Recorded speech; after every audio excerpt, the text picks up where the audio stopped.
தனுசு ராசிக்காரர்களுக்கு பணம் வந்து பணம்ங்கிற ஒரு விஷயந்தான் பெரிய பிரதானமான ஒரு கொஸ்டின் மார்க்காகவே இருக்கும்.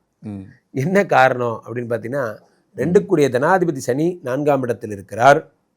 அவர் வக்கரம் பெற்று தான் இந்த டிசம்பர் வரைக்கும் உயரம் வாங்கினார். சார் பணமே இல்லை சார், பணம் இல்லாமல் ரொம்ப கஷ்டப்பட்டேன்.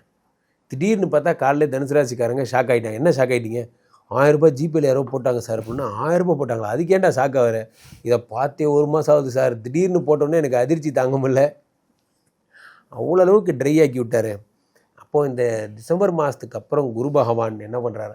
அதே தான் 8ஆம் இடத்துல புதுசாக 7ஆம் இடத்துக்கு குரு பகவான் ராசியை பார்க்குறார். இந்த ஜனவரி டு ஜூன் நான் எப்படி துலாமத்துக்கு சொல்லணும் அந்த மாதிரி சம்பாதிக்க வேண்டிய வருடம் இந்த 6 மாதம். 6 மாதத்துக்கு அப்புறம் குரு பகவான் 8இல் மறைகிறார். குரு 8இல் மறைகிறது ஒன்று தான், நம்ம கொண்டு போய் எல்லாத்தையும் கிணத்துல கொட்டுறது ஒன்று தான். ரொம்ப ஜாக்கிரதையாக இருக்கணும். ஷேர் மார்க்கெட்டில் இன்வெஸ்ட் பண்ணுறவங்க, சார் சும்மா இருக்கட்டும், எதுக்குன்னு வாங்கி போட்டேன் சார், நாளைக்கு மாத்திரம் தேவைப்படும் சார், இன்வெஸ்ட்மெண்ட் பண்ணலான்னு, அதெல்லாம் எதுவும் பண்ணக்கூடாது. தெரிஞ்சதை மட்டும் செய்யுங்க, தெரியாத செய்யாதீங்க. தெரிஞ்ச பிஸ்னஸில் மட்டும் இன்வெஸ்ட் பண்ணுங்கள், தெரியாதில் இன்வெஸ்ட் பண்ணாதீங்க. அந்த மாதிரி இந்த குரு பகவான் வந்து 7ஆம் இடத்திற்கு 8ஆம் இடத்திற்கு வருவது அத்தனை மோசமான ஒரு விஷயம். முக்கியமாக வயிறு லிவர் சம்மந்தப்பட்ட பிரச்சனைகள் பாதிக்கப்பட்டவங்க ரொம்ப ஜாக்கிரதையாக இருக்கணும். இதில் என்ன அப்படின்னா, ஒரே நல்ல விஷயம், 2ஆம் இடத்தை குரு பார்த்துறாரு. ஆஃப்டர் திஸ் ஜூன் பணம் வரப்போகுது.